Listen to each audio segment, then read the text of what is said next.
जो आनंद सिंधु सुख राशि, जो आनंद सिंधु सुख राशि, सी करते तेरे लोक सुपासी।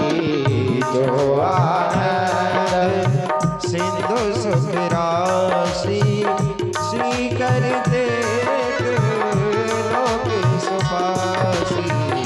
तो सुख धाम राम यस नामा, तो सुख धाम राम यस नामा, अखिल लोकदायक विश्रामा। अखिल लोकदायक विश्रामा। विश्ववरण को क्षण कर जोई, विश्ववरण को सन कर जोही, साकर नाम भरत यस होई। जाकर नाम भरत यस होई। जाके सुमरन तेरे पुनासा, जाके सुमेर में शस्त्रुधन वेद प्रकाशा। जाके सुमेरन शेर पुनासा, नाम शत्रुधन वेद प्रकाशा। तीन के नामकरण हो चुके हैं। चौथे का हुआ लक्षण धाम राम प्रिय, सकल जगत आधार। गुरु वशिष्ठ तेहि राखियो, लक्ष्मण नाम उदार। जो आनंद को देने वाला है, जो तीनों लोकों में व्याप्त है, उसका नाम रखा जाएगा राम। और जो सुख देगा सबको, उसका नाम राम है। जो विश्व का भरण पोषण करेगा, उसका नाम भरत होगा, भरत। और जिसके नाम से शस्त्रों पर विजय प्राप्त होगी, दुश्मनों की पराजय होगी, उसका नाम रहेगा शत्रुघ्न। और लक्षण धाम राम प्रिय, जो लक्ष्मण जी के सबसे प्रिय रहेंगे, सकल जगत आधार। गुरु वशिष्ठ तेहि राखियो, लक्ष्मण नाम उदार। जो राम जी के सबसे चहेते रहेंगे, सबसे करीबी रहेंगे, उनका नाम मैं लक्ष्मण रखता हूँ, लक्ष्मण। नामकरण हुए। अब उसके बाद विश्वामित्र जी आ गए। कहाँ? थोड़ा क्रम बाई क्रम तो नहीं चल पाएंगे, समय का अभाव रहेगा। अब इतने में विश्वामित्र जी के माध्यम से राम जी के होने थे विवाह। विश्वामित्र जी आए, विश्वामित्र जी यज्ञ करते तो उनको निशाचर सताते, इसलिए उन्होंने कहा कि जो सकल जगत आधार, लक्ष्मण जी अगर संग में आएंगे तो सबको देख लेंगे, राम जी महाराज तो आएंगे ही आएंगे। क्योंकि जब अगर किसी ऐसे कि विधायक जी से मिलना है, किसी विधायक से मिलना है, कुछ मत करो, उसके पीए से अपने संबंध थोड़े गहरे कर लो, विधायक जी अपने आप मिल जाएंगे। कि इतनी विधायक की नहीं चलेगी, उतनी पीए की चलेगी, पीए साइन कर देगा, जाओ आपका काम हो जाएगा। लक्ष्मण जी को ले जाएंगे तो राम जी तो संग में जाएंगे ही जाएंगे। इतने में फिर हमारे विश्वामित्र जी आए और सुखदेव जी महाराज कहते हैं, राजन हे परीक्षित, बस विश्वामित्र जी की आगमन को लेकर के दशरथ जी महाराज इतने खुश हुए, बस उन्होंने एक ही बात कही, महाराज आओ आओ अहो भाग्य मेरे जो आप यहाँ पधारे। कुछ देर बाद बोले दशरथ जी महाराज, महाराज आपका किस काम के लिए आगमन हुआ है? तो बोले, मैं यज्ञ करता हूँ तो मुझे निशाचर सताते हैं, इसलिए मैं आपके बड़े बेटे को लेने आया हूँ, राम और लक्ष्मण को लेने आया हूँ। राम न देत बने गोसाई। क्यों? राम को मैं नहीं दे सकता। राम में मेरे क्या बस रहे हैं? प्राण। राम में मेरे बस रहे हैं प्राण। आप चाहो तो लक्ष्मण जी को ले जाओ, लक्ष्मण को ले जाओ, भरत जी को ले जाओ, शत्रुघ्न को ले जाओ, लेकिन राम को नहीं। उन्होंने बड़ा सुंदर भाव दिया। अच्छा चलो, उन्होंने कहा कोई बात नहीं। जब उन्होंने समझाया कि भैया राम को तो देना पड़ेगा, तो वहां से चले विश्वामित्र जी लेकर के। रास्ते में उन्होंने क्या किया, वहां से चलने के बाद में उनको मिल गई ताड़का। ताड़का का वध किया। चले जाते मुनि दीन दिखाई, सुन ताड़का क्रोध कर धाई। मेरे राम जी ने क्या किया, एक ही बाण प्राण हरि लीना, दीन जानते ही निज पर दीना। जो व्यक्ति भगवान के हाथों से मरे उसकी कभी भी दुर्गति नहीं होगी, उसकी सदगति प्राप्त होती है, उसको स्वर्ग में स्थान मिलता है। उसके बाद में आगे बढ़े, एक शिला दिखाई दी। गौतम जी की पत्नी अहिल्या, उनका उद्धार किया। किससे? बोले महाराज ये कौन है? कि जी है गौतम ऋषि की पत्नी। और महाराज इनका उद्धार कैसे होगा, ऐसा कैसे बन गई ये? तो चलो उसको भी लेते हैं। कैसे? गौतम नारी सिराप बस, उपल देह दर धीर, चरण कमल रज चाहती, कृपा करो रघुवीर। महाराज ये आपके चरणों की रज चाहती है। और जैसे ही महाराज बोले, राम जी ने सोचा अगर मैं मर्यादा पुरुषोत्तम हूँ और मैंने एक ऋषि की पत्नी को अगर स्पर्श किया तो मेरा मर्यादा पुरुषोत्तम में जन्म लेने का कोई भूल नहीं रहेगा। उन्होंने क्या किया, वायुदेव से कहा, ए वायुदेव आप आए। और भगवान ने जैसे ही अपने चरण को उठाया, चरण में से जो रज गिरी और जैसे हवा आई और वो हवा उस रज को उड़ा करके ले गई, उस पत्थर की मूर्ति पर डाल दिया। जैसे ही भगवान की रज उस पर पड़ी, उसमें सर्वांग सुंदरी अहिल्या मैया का उद्धार हुआ। बोली अहिल्या मैया की। उसके बाद में रहने लगे। एक दिन की बात, विश्वामित्र जी बोले प्रभु मुझे फूलों की आवश्यकता है, आप फूल लेने के लिए जाएं। अब भगवान पहुंच गए फलवारी में। बिना कहे बिना पूछे वो कुछ नहीं करते। क्यों? अब इसको समझे, बहुत प्यारी बात है, कृपया बातें ना करें। मेरे राम जी हैं मर्यादा पुरुषोत्तम, मेरे राम जी मर्यादा पुरुषोत्तम। वहां पहुंच गए बगीचे में, बिना पूछे तो फलों को यानी फूलों को तोड़ेंगे नहीं। तो उन्होंने क्या देखा, 14 चितहि पूछ माली गन, लगे लेने दल फूल मुदित मन। पहले माली से पूछा कि हम पुष्प लेना चाहते हैं, मर्यादा पुरुषोत्तम है ना इसलिए। कृष्ण थोड़ी है जो बता बता करके चोरी करता है कि भाभी आज तेरे घर में और आज बाके घर में, कल बाके घर में। ये छलिया थोड़ी है, ये तो मर्यादा पुरुषोत्तम है, पूछ कर ही हर काम को करते हैं। उन्होंने फिर फूल तोड़ने लगे। उसी समय कौन आ गया, सीता जी। तेहि अवसर सीता तह आई, गिरजा पूजन अननि पठाई। उसी समय अब सीता मैया आई और सीता मैया ने और राम जी का जैसे ही आमना सामना हुआ, हंस कहीं फिर चितहि तेहि ओरा, सिय मुख सास बयनैन चकोरा। अब तो बस राम सिया को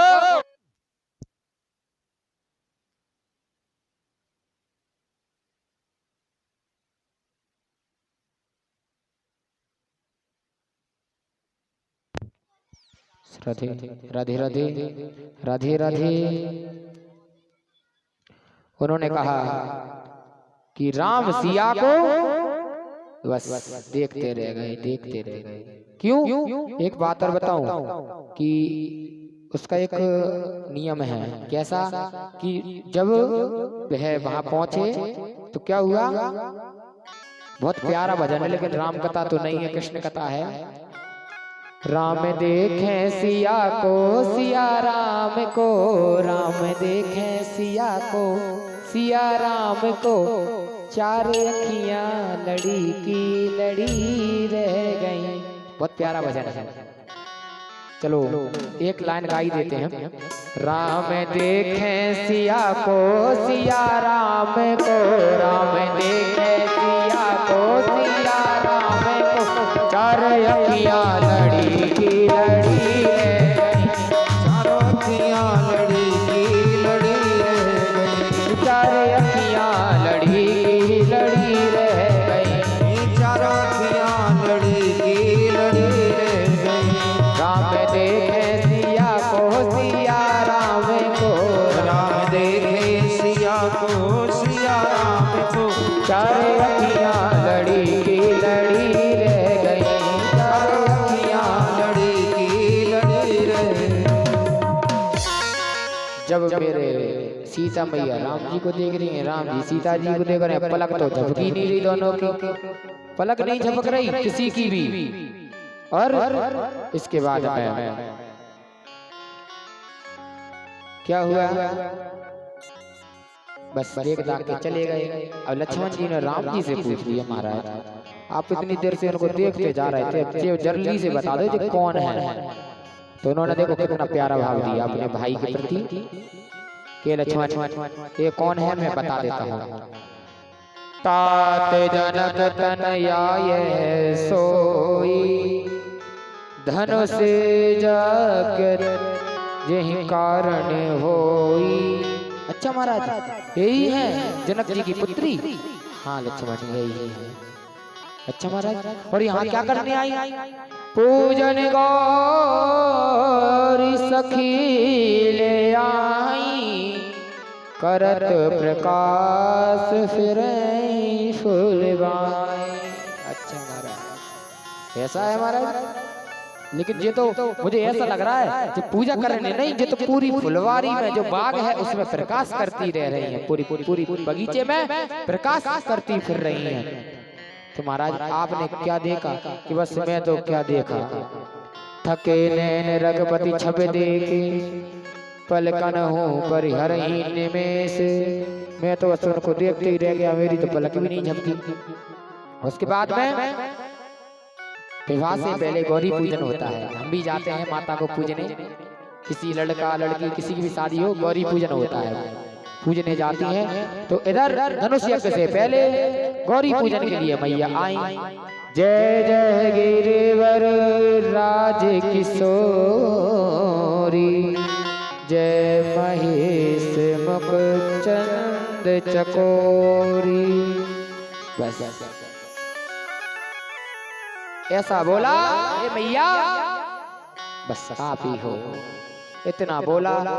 खसी माल मूरत मुस्कानी, बस मूर्ति हंस गई, गले में जो माला डली थी खिसक करके सीता मैया के गले में। बस अगर फूल भी टपक जाता है ना वो भी बहुत अच्छा रहता है। क्यों? नारद जी के बोलने से उन्होंने पूजन किए, राम जी को वर के रूप में प्राप्त किया। और उसके बाद आगे कथा हुई, मैया ने वरदान दे दिया, मन जाए राचहि मिलाहि सोवर, सहज सुंदर सावेरो, करुणा निधान सुदान शील स्नेह जानत रावेरो। मन जाहि राचहि मिलाहि सोवर, सहज सुंदर सावेरो, करुणा निधान सुजान शील स्नेह जानत रावेरो। कितना प्यारा भाव। मन जाहि राचहि मिलहि सोवर, जो तेरे मन में जिस वर की कामना है मैं आशीर्वाद देती हूँ तुझे उसी वर की प्राप्ति हो। अब तो बस अब मैया के मन में क्या चला? जाने गौर अनुकूल सिए हर्ष न जाए, मंजुल मंगल मूल बाम अंग फरकन लगे। जब भी कुछ शुभ संकेत मिलता है ना तो बाई आंख फड़क जाती है। अब बोलते हैं ना आज तो मेरी आंख फड़क रही, कुछ अच्छा होने वाला है। कोई पैदल चल के आता है तो अपने पैरों में मीठी मीठी खुजली चलती है, तो हम उससे अंदाजा लगा लेते हैं कोई पैदल चल के आ रहा है आज हमारे यहाँ। अब अंदाजा लगाओ पैदल चल के कितने सारे भक्त आते हैं, भगवान के पैरों में कितनी खुजली चलती होगी कि मेरी कथा सुनने के लिए भक्त पैदल आ रहे हैं। बस उसके बाद में लक्ष्मण जी ने राम जी से कहा, प्रभु हमको भी धनुष यज्ञ देखने जाना है। तो विश्वामित्र जी के पास गए। विश्वामित्र जी बोले कि हम भी आपको लेके चलते हैं ना, हमको निमंत्रण आया है। क्यों? जब निमंत्रण देने दशरथ जी महाराज विश्वामित्र जी के पास आए थे, देखो अब गुरु कृपा से ही बोलूंगा मैं बस, क्योंकि हमको केवल कहाँ तक का दिया जाता है कृष्ण कथा में, राम जन्म था। अब जो भी बोलेंगे हम गुरु कृपा से, अब नहीं है हमारे पास। इतने में आ गए और पूछने लगे कि किसके बालक हैं ये हैं दशरथ के जोटा, ये दशरथ जी के पुत्र हैं। अच्छा महाराज दशरथ जी के धनुष यज्ञ में इनको भी लेके आना। बिल्कुल लेके आएंगे, क्यों नहीं लेके आएंगे। अब भैया इधर धनुष यज्ञ है और धनुष यज्ञ में राम जी और महाराज धनुष यज्ञ को देखने जा रहे हैं। किस प्रकार दोनों भैया चले ना। तो अब देखो जिसकी रही भावना जैसी प्रभु मूरत देखी तिन तैसी, जिसकी भावना जैसी है उसको भगवान वैसे रूप में दिख रहे हैं। कैसे? रंग भूमि आए दो भाई, हस सुर सब पुरवासिन पाई, चले सकले ग्रह काज विसारी, बाल सुजान जरट नर नारी। जैसे ही सुना वो दशरथ जी के जो अयोध्या के राजा है ना, उनके पुत्र आ रहे हैं, बड़े सुंदर हैं, बड़े सुशील हैं, बड़े मनमोहक हैं। ऐसा सुना पूरे नगर के, जैसे पूरे टपरियन गांव के जहाँ कथा सुनने आ गए ना, ऐसे राम जी को देख लिए पूरा नगर उमड़ पड़ा कि राम जी कैसे हैं। उन्होंने सुना बहुत है, बड़े चपल हैं, बड़े बड़े प्यारे हैं, बड़े सुंदर हैं। उसके बाद जिसने जैसा भगवान को देखा वैसा ही पाया।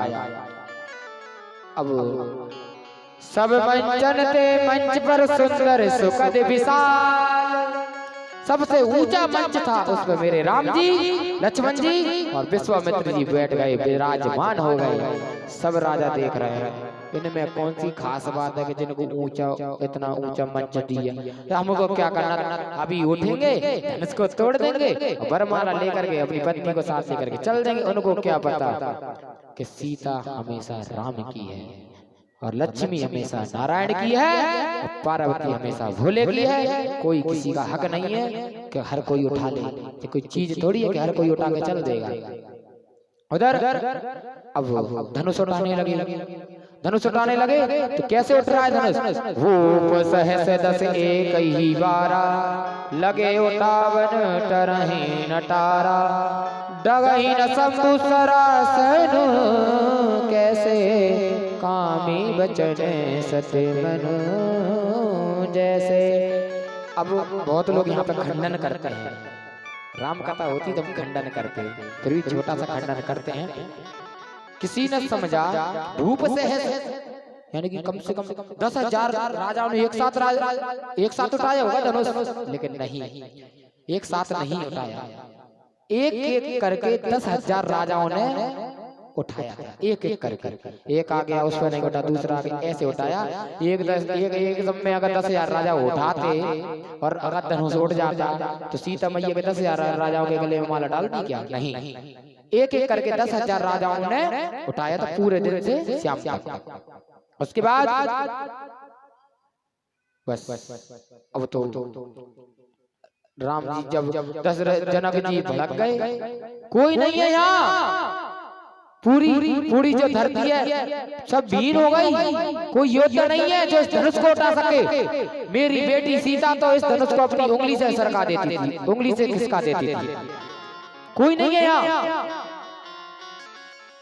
ऐसा जब लक्ष्मण जी ने सुना, लक्ष्मण जी तो है शेष अवतार, क्रोधी महान, लक्ष्मण जी को क्रोध आ गया। लक्ष्मण जी उठ करके खड़े हो गए और क्या बोले, सुनहु गान कुल पंकज भानु, कयहु सुवासिने कछि अभिमानु। हे राजा, तुम किसको देख करके ये बोल रहे हो कि धरती विहीन है योद्धाओं से? अगर मेरे राम जी मेरे भैया की अगर आज्ञा हो गई ना, जो तुम्हारे अनुशासन पाहूं, कंदुक इव ब्रह्मांड उठाऊं। मैं बॉल की तरह से ब्रह्मांड को उठा सकता हूँ। ये धनुष किस चीज की बात है? मैं इस पृथ्वी को उठा सकता हूँ, ये तो धनुष है। जब उनको ज्यादा क्रोध आया, बस इतने की बात मानते राम जी महाराज ने कहा, लक्ष्मण जी शांत, बड़े भाई की बात मानी लक्ष्मण जी शांत। इधर विश्वामित्र जी ने कहा, ए राम उठो राम, भंजऊ भव चापा, उठो राम। राजा जो जनक का जो गुस्सा है इसको शांत करो, धनुष को आप तोड़ो। इधर राम जी महाराज ने मन ही गुरु प्रणाम मन ही मन कीना। राम जी महाराज ने मन में गुरु को प्रणाम किया, क्योंकि अभी भी बताया था गुरु में मेहरबान तो चेला पहलवान ताकतवर सबसे ज्यादा। राम जी उठे और राम जी पहुंचे। अब देखो मेरा चेला भी है यहाँ, जो आपके मुख्य यजमान है हनुमंत सिंह जी, मेरे शिष्य है। आज से 3-3.5 साल पूर्व इसी मंदिर पे कथा में आया था मैं, तो उनको गुरु दीक्षा दी थी मैंने बस एक बार बोला आपके गांव में कथा होनी चाहिए। गुरुजी ये तो बात सही है, मैं आपसे बोलता भी था कि कथा करवाना है, कुछ न कुछ तो ज्यादा नहीं, कथा नहीं होगी तो अखंड रामायण हो जाएगी संगीत में। लेकिन मैंने उनसे बोला था कथा होगी तो सीधी भागवती करेंगे अपन। अब चिंता मत करो गुरुजी, कुछ है नहीं है। अरे इसकी ये तो है, ये सब करेगा वो मैया की कृपा से, हनुमान जी के आशीर्वाद से। देख लो आनंद आ रहा है, कथा भी हो रही है, सब हो रहा है। तो बस गुरु कृपा हुई, गुरु की कृपा इतनी हुई, भगवान ने जाकर के पहले तो गुरु जी को प्रणाम किया, फिर धनुष को प्रणाम किया। अब इधर सीता मैया सोच रही है, हनुमान जी महाराज पहले तो गणेश जी महाराज का ध्यान किया, ए गणेश जी महाराज धनुष टूटना चाहिए। फिर इधर शेषनाग जी लक्ष्मण जी की तरफ देखा, लक्ष्मण जी आपने इतनी देर तक पृथ्वी को पकड़े रखा, इसलिए धनुष को कोई नहीं हिला पाया। अब पृथ्वी को थोड़ा छोड़ देना, ढील दे देना। अब क्योंकि मेरे प्रभु राम आ गए, धनुष को तोड़ेंगे। अच्छा राम लक्ष्मण जी ने भी छोड़ दी पृथ्वी और धनुष तो साधारण रह गया। भगवान ने जैसे ही क्या हुआ, लेत चढ़ावत खेचत गाड़े, काहू न लखा देख सब ठाड़े। मेरे राम जी ने देखते ही देखते धनुष को उठाया, चाप को चढ़ाया और धनुष का खंडन कर दिया। बोले राजा रामचंद्र भगवान। अब देखो यहाँ तर्क और वितर्क दोनों बात आई। कैसी? चौपाई में आया है, लेत चढ़ावत खेचत गाड़े, काऊ न लगा देख सब ठाड़े। क्या धनुष को टूटते हुए किसी ने नहीं देखा? पता है धनुष को टूटते हुए सबने देखा, धनुष को टूटते हुए तो सबने देखा, लेकिन जो धनुष में दधीचि ऋषि के प्राण थे वो उनको निकलते हुए किसी ने नहीं देखा। जो धनुष में से प्राण निकले और जाकर के मेरे राम जी महाराज के हृदय में समा गया, उसको किसी ने नहीं देखा। धनुष को टूटते हुए तो सबने देखा था, सबने। इतने में धनुष टूटा, सब हुआ। चारों भाइयों की बारात आई, उनकी 4 बहनें, इधर 4 भाई, और चारों भाइयों का विवाह हुआ उर्मिला का लक्ष्मण जी के साथ, और श्रुतकीर्ति का शत्रुघ्न के साथ, मांडवी का भरत जी के साथ, राम जी का तो आप सबको पता ही है। बोलो सियावर रामचंद्र की जय हो, जय जय श्री राम। ऐसा हुआ। उसके बाद में देखो अब शादी हुई, अब शादी होगी तो नाच गाना भी होगा। जैसे आजकल की शादी होता है महिला संगीत, अगर महिला संगीत नहीं होता तो सारी शादी फीकी। जिसको राम जी के विवाह की खुशी हो, विवाह की मेरे यजमान को तो होनी चाहिए। यजमान जी आपको राम जी के विवाह की खुशी है? भगवान का विवाह हुआ है, खुशी हो रही है? तो आ जाओ मैदान में फिर इधर। श्री राधे कि फूलों की बारिश यहाँ पर हो रही और कृपा हो गई आज श्री भगवान की कि डाल रही वरमाला माता जानकी जानकी। जय बोलो सीताराम की, जय बोलो सीताराम की। डाल रही वरमाला माता जानकी जानकी। जय बोलो सीताराम की।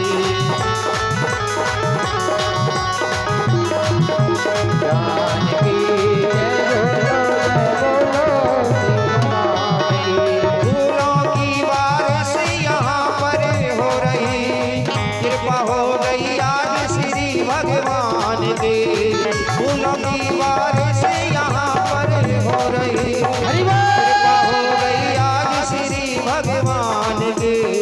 डाल रही वरमाला मैया जानकी जानकी। जय बोलो सीताराम की, सीताराम की। डाल रही वरमाला मैया जानकी जानकी। जय बोलो सीताराम की।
सखियों ने भी मंगल गीत गाए हैं। प्यार वरमाला सिया ने राम पाए हैं। आज सखियों ने भी मंगल गीत गाए हैं। ओ डाल वरमाला सिया ने राम पाए हैं। आज सखियों ने भी मंगल गीत गाए हैं।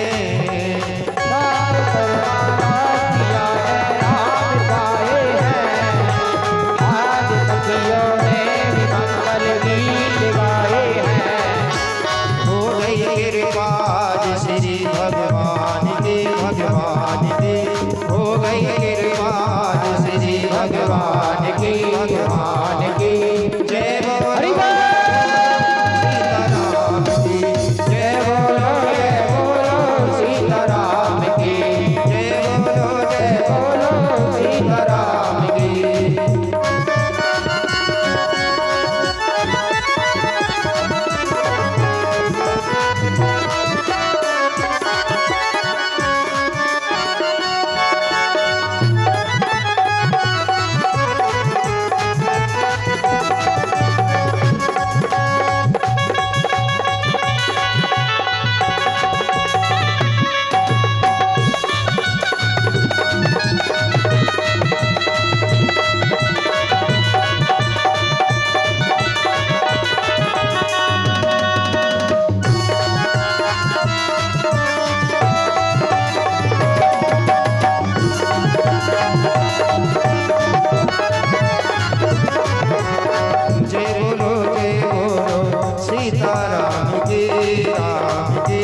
अभी रुक जाओगी तो कृष्ण बाकी है। एक बार जोरदार जयकारा बिना माइक के जोर से आवाज आनी चाहिए। रेशम वाली मैया पे आवाज पहुंचनी चाहिए। बोलिए सियावर रामचंद्र की जय जय श्री राधे श्याम।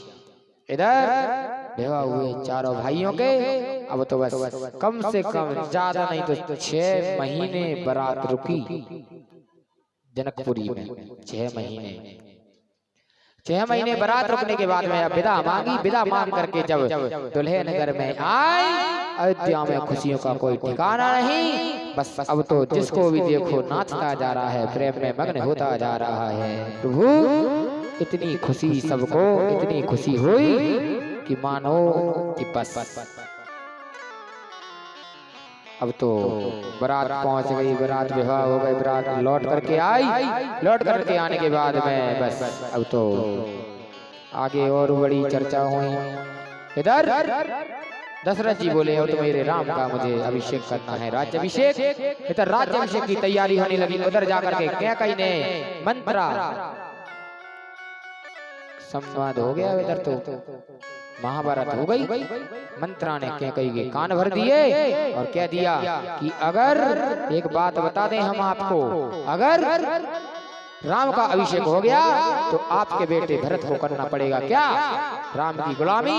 इसलिए आप ऐसा करो, जो आपने पहले राजा दशरथ से जो वरदान मांगे थे उन वरदानों को आप मांग लो। आपने बोला था ना कि मुझे 2 वरदान चाहिए, तो उन 2 वरदानों की कीमत आज आप उनसे ले लो।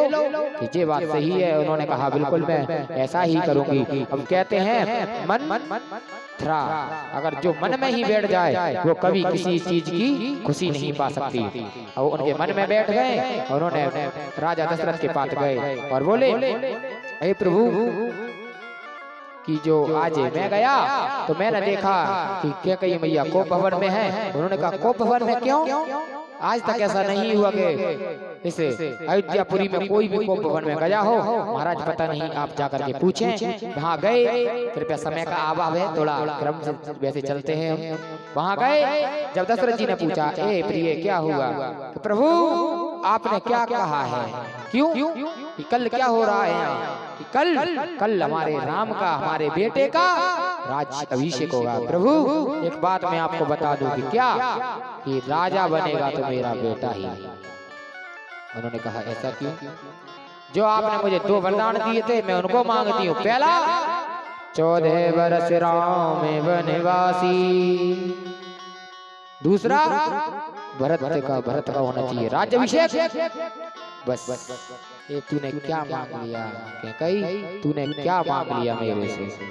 इतना बोला तो वो बोलने लगी कैसा क्यों कि तू मुझसे सब कुछ मांग लेती, मेरे प्राण मांग लेती, मैं प्राण भी दे देता, लेकिन तुमने मांगा भी तो क्या? राम का वनवास। बस अब तो अयोध्या में उसी दिन से पूरा जो खुशी का माहौल था उसी दिन से फीका पड़ गया।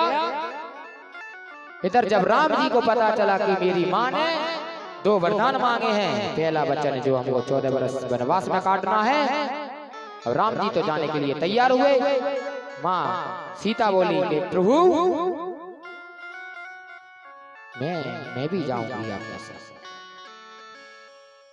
वो बोले प्रभु हे प्रिय वचन तो मेरे लिए लिया गया है, आप क्यों 14 वर्ष तक आप क्या करोगे वन में? कि नहीं प्रभु, मैंने जब 7 फेरे लगाए थे आपके साथ तो मैंने उन फेरों में जो वचन लिया था कौन सा, मैं अपने पति को कभी भी अकेला नहीं छोड़ूंगी, हर सुख दुख में मैं उनका साथ दूंगी। प्रभु मैं भी आपके साथ चलूंगी। तो उन्होंने कहा चलो प्रिय, जहाँ हम तहाँ आप। बस जैसे ही अंदर गए, लक्ष्मण जी को पता चला कि मेरे भैया वनवास जा रहे हैं, तो लक्ष्मण जी ने क्या किया? लक्ष्मण जी महाराज पहुंच गए कहाँ? राम जी के पास चरण पकड़ के बैठ गए, भैया अगर आप जाओगे तो मैं भी आपके साथ जाऊंगा। भगवान बोले अरे जाना मुझे है, आप क्यों इतना कष्ट कर रहे हो भ्राता? नहीं भैया मैं आपके साथ जाऊंगा, नहीं तो मैं जीवित नहीं रह पाऊंगा। चलो चलते हैं।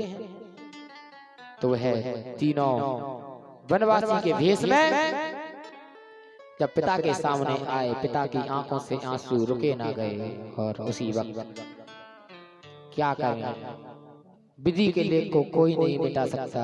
हमको थोड़ी तकलीफ होती है तो हम क्या करते हैं, अरे भगवान तो हम ही मिले तकलीफ देवे। अंदाजा लगाइए उस परमात्मा पे कितनी गुजरी है जो 14 बरस तक नंगे पैर जंगलों में विचरण किया अपने महल को छोड़ करके। उस परमात्मा को क्या परमात्मा नहीं था वो? उनको क्यों ऐसा दुख भोगना पड़ा पता है? रामचरित मानस, रामचरित मानस, मानस यानी मनुष्य और चरित्र यानी मनुष्य का चरित्र। किसका? राम किसके रूप में आए? मनुष्य के रूप में। तो उस चरित्र, उस मनुष्य का चरित्र लिखित दिया गया किसमें? रामचरित मानस में। जब इस रामायण जी आई हैं उसमें बाबा गोस्वामी तुलसीदास जी ने लिखा है कि रामचरितमानस। उन्होंने कुछ सोच के लिए कहा होगा कि राम जी के चरित्र का मैं मनन करता हूँ। मानस यानी मनन करना। मैं मनन करता हूँ मेरे राम जी ने जितना दुख वन में झेला है, शुरू से लेकर के उन्होंने आखिरी तक अपबीती लिख दी उसमें। रामायण के सबसे पहले रचयिता कौन है? शिवजी महाराज। शिवजी ने राम जी की रामचरितमानस पहले लिखी। उसके बाद में अनेकों ने लिखी है। तुलसीदास जी महाराज की उसमें मूल जो है, मूल प्रतिष्ठा है। बस उनका पूरा चरित्र उसमें लिख दिया। राम जी बोले कि पिताजी हमको आज्ञा दे।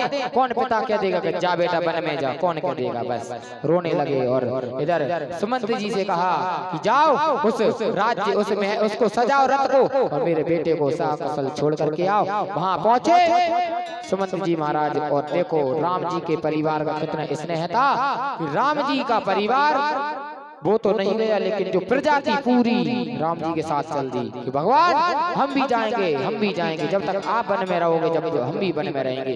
रात में उन्होंने विश्राम किया। विश्राम करने के बाद में उन्होंने घाट पर विश्राम किया और रात में सोते ही सोते पूरे नगरवासियों को छोड़ गए और बस चले गए। नंगे पैर निकले, पंचवटी में जाकर के रहने लगे। इधर सुमंत जी अगले दिन लौटे। सुमंत जी लौट करके आए। उन्होंने बोला कि मेरे बेटे को तुम छोड़े आए। उन्होंने कहा प्रभु हम कह नहीं सकते महाराज, वह रात में ही हमको चकमा दे करके बस तीनों निकल गए।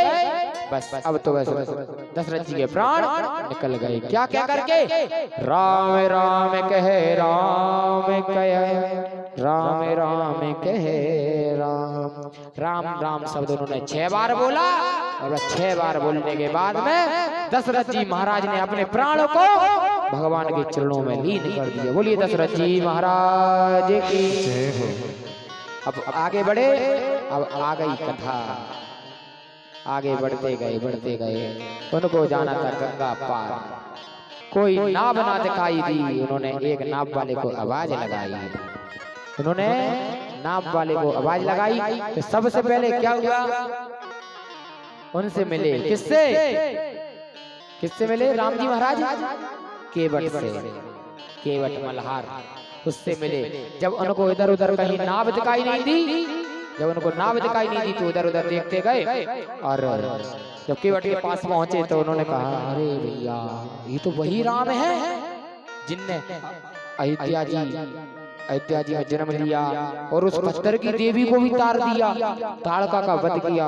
जिस धनुष को कोई नहीं उठा पाए उस धनुष को उठाया और इन्होंने ना जाने कितनों को तारा है। एक भजन के माध्यम से चलते हैं।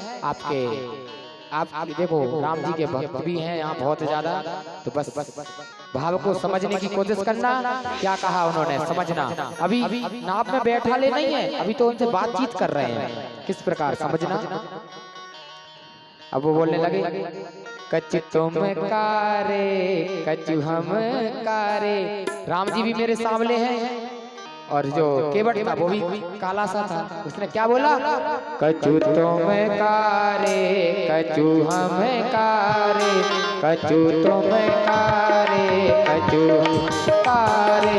आज कैसे मिले बारे बारे, आज कैसे मिले मारे मारे। कच्चू तुम कारे कच्चू हम कारे, कच्चू तुम कारे कच्चू हम कारे। आज कैसे मिले बारे बारे।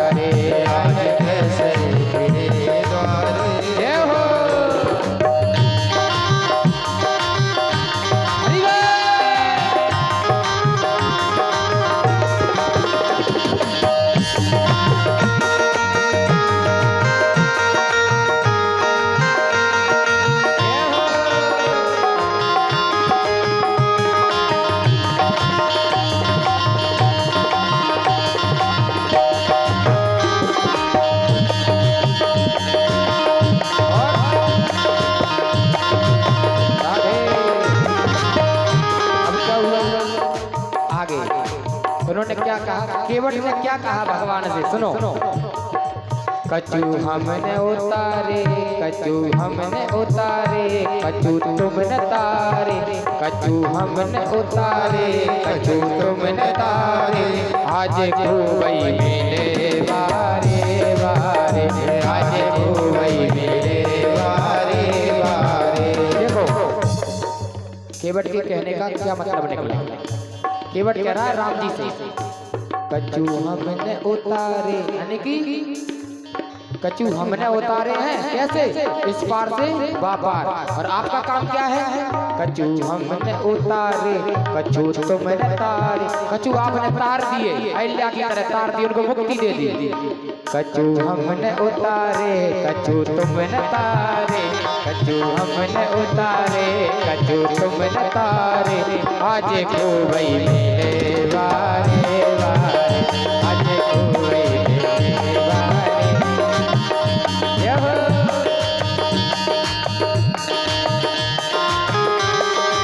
हरि बोल।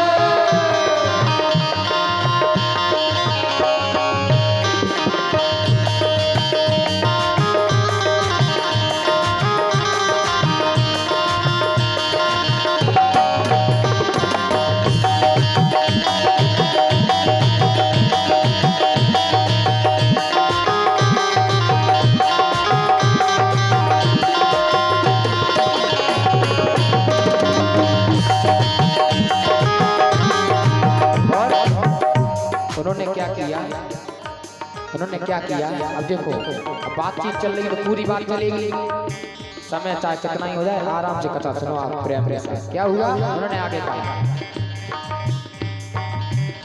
कछु तुमने तारे, जितने नभ में तारे, प्रभु जितने आपने तारे हैं ना, उतने आकाश, नभ बोलते हैं आकाश को, बादल को, और जो तारे जैसे कि कोई हम बोलते हैं ना भैया, कोई इस ब्रह्म धाम से चला जाता है वो तारा बन जाता है, यही कहते हैं ना। तो क्या कहते हैं, कछु हमने, कछु तुमने तारे, उतने नभ में तारे, कछु तुमने तारे, कछु ते नभ में तारे, आज खूबई मिले बारे बारे, आज खूबई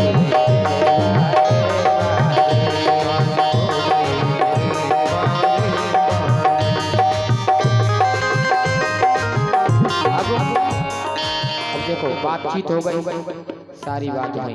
उन्होंने कहा महाराज आपने जितनों को तारा है उतने आकाश में आज चमक रहे हैं, अब मैं आपको पार कर दूंगा। अब राजी हो गया, अब राजी हुआ तो उसको याद आ गया, क्या उसको क्या याद आया पता है, उसको याद आ गई भैया जब पत्थर की मूर्ति को तार दिया, मेरी तो काट की नैया है, जे ना ऐसा हो जाए कि कछु आदमी बन जाए, मेरे पास तो एक इकलौती नैया है, एक ही है।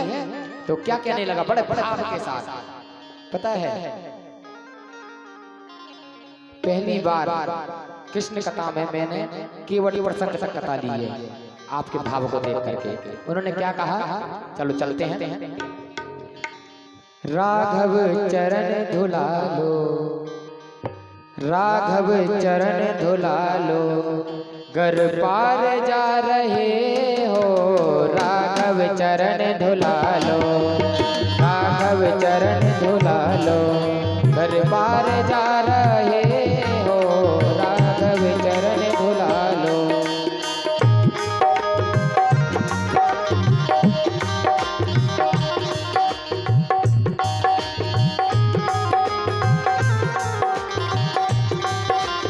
उन्होंने कहा हे राघव अब चरणों को धुला लो, ना जाने कहीं आपके पैर नंगे पैर हो, अगर उसमें अगर एक भी अगर कण रह गया होगा तो मेरी जो नैया है ना वो कोई मनुष्य बन जाएगी। चलते हैं कैसे, राघव चरण हरि बोल, घर पार जा रहे हो, राघव चरण धुला लो, घर पार जा रहे हो, राघव चरण धुला लो, घर पार जा रहे हो, राघव चरण धुला लो, घर पार जा रहे हो। अरे मानो चरण धुला लो, मानो चरण धुला लो, प्रभु जी मानो चरण धुला लो, स्वामी जी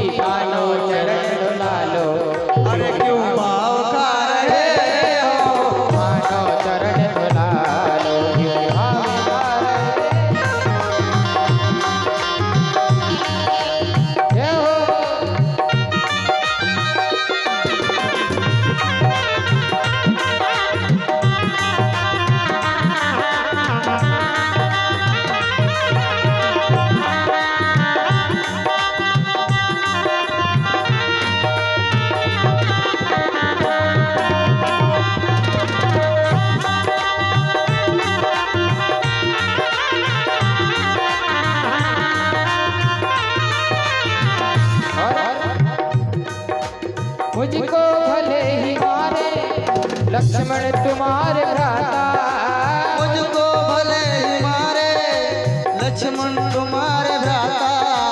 मेरा नहीं है घाटा प्रभु आप का है घाटा, मेरा नहीं है घाटा प्रभु जी आपका है घाटा।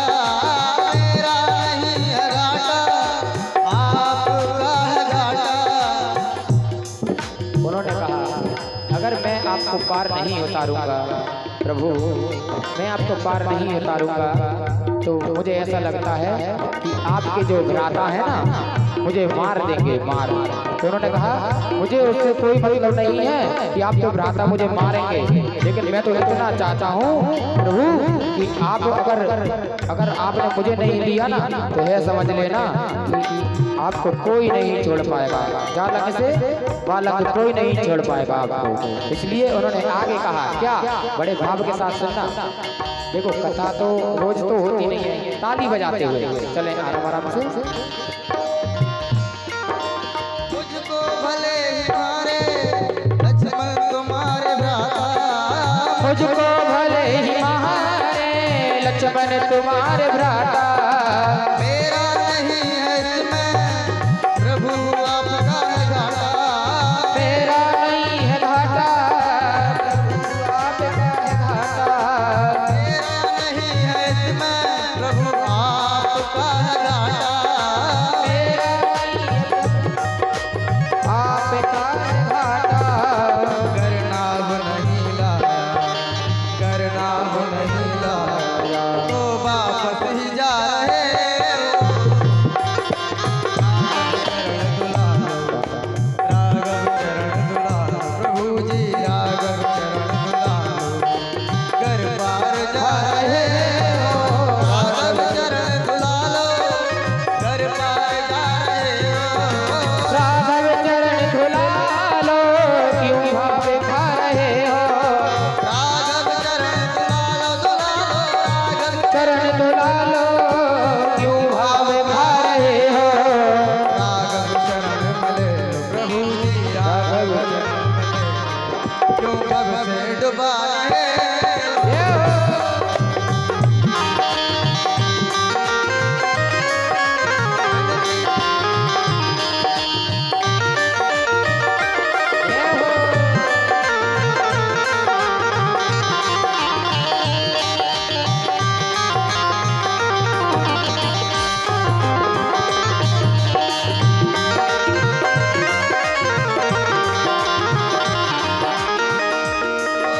विनती यही हमारी स्वीकार कीजिएगा।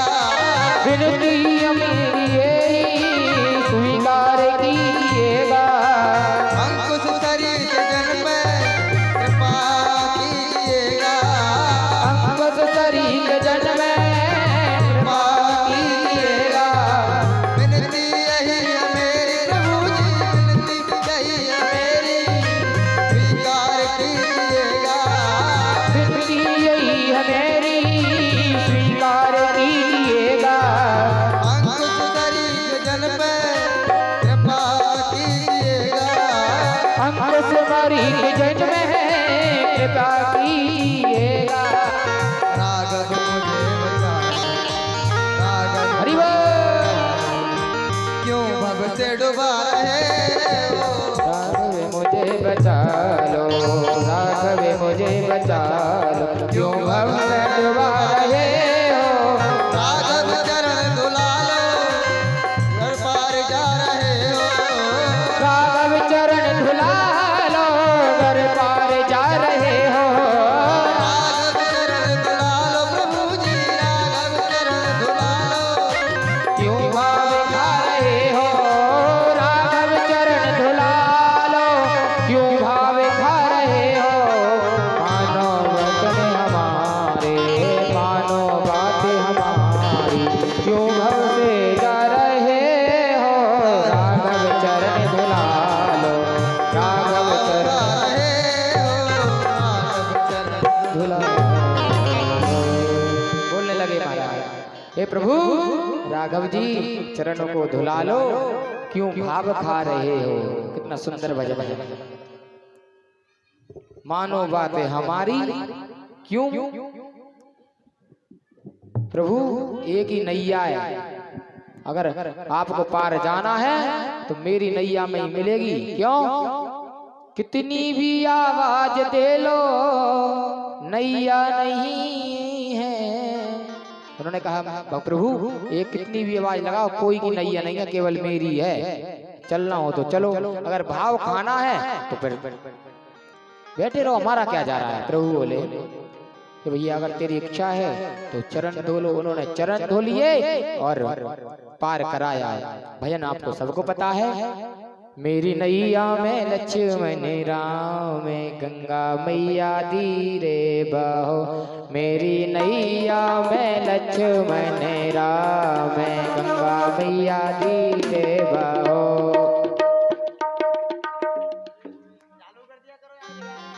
उन्होंने कहा कि भगवान गंगा मैया मेरी नैया में कौन है।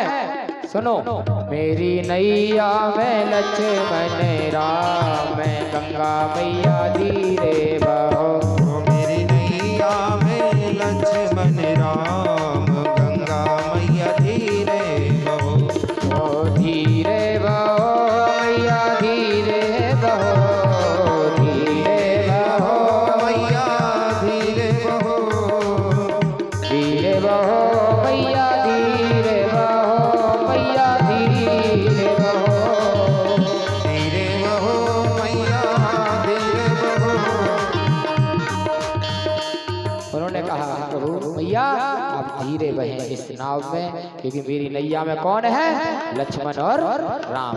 अब उन्होंने पार कर दिया। अब चलते हैं हमारे कृष्ण भगवान की कथा की ओर जल्दी से जल्दी। उन्होंने पार कर दिया। पार करने के बाद में उन्होंने उतराई ली, तो उतराई में मना कर रहे थे तो मैया ने अंगूठी उतार करके उनको दे दी। उन्होंने उतराई ली। उतरने के बाद में भगवान चले गए और आगे पंचवटी में रहने लगे। हिरण के रूप में आए। हिरण के रूप में आने के बाद में बस राम जी हिरण को मारने के लिए गए। इधर लक्ष्मण जी रेखा खींच गए। लक्ष्मण जी देखने गए जब तक सीता मैया का हरण हो चुका था। जटायु का मृत्यु हो गई थी। फिर उन्होंने ऐसे ही उनकी मित्रता होती गई हनुमान जी महाराज से और सुग्रीव जी से। फिर उन्होंने रामेश्वर में जाके रामेश्वर भगवान का भोलेनाथ का निर्माण किया। निर्माण करने के बाद में उन्होंने पुल बनाया। पुल बनाने के बाद में लंका में गए। लंका में जाकर के अंगद संवाद हनुमान जी लंका जलाई। उसके बाद में विभीषण जी राम जी की तरफ हो गए। राम जी और विभीषण जी एक हो गए। और जब राम रावण का युद्ध हुआ तो विभीषण ने बोल दिया कि भगवान ऐसे नहीं मरेगा। पीयू नाभि पीयूष बसे जाके, इसकी नाभि में अमृत है, आप नाभि में तीर दो, इसकी मृत्यु निश्चित होगी। भगवान ने उसके कहे अनुसार नाभि में तीर दिया। रावण की मृत्यु हुई और 14 वर्ष पूरे करके भगवान मेरे आ गए कहाँ, अयोध्या में। और भगवान का अयोध्या में आकर के राज तिलक हुआ। राज तिलक के बाद में वह राम राज पुनः जीवित हुआ। बोलिए राजा रामचंद्र भगवान की जय हो। जय जय श्री। राधे। अब तो बस अब चलते हैं कहाँ कहाँ चलना है। अभी अयोध्या गए। अब अयोध्या से कहाँ आना है हमको, डायरेक्ट मथुरा। मथुरा चलेंगे ना, एक जोरदार जयकारा, फिर मथुरा में चलते हैं। बोलिए बांके बिहारी लाल की। भैया बस अब तो ये समझ लो कि आगे कथा आई कितनी प्यारी प्यारी। द्रोणश्च कुलविलुप्तविदं मदङ्गं संतान वीरं कुरु पाण्डवान्।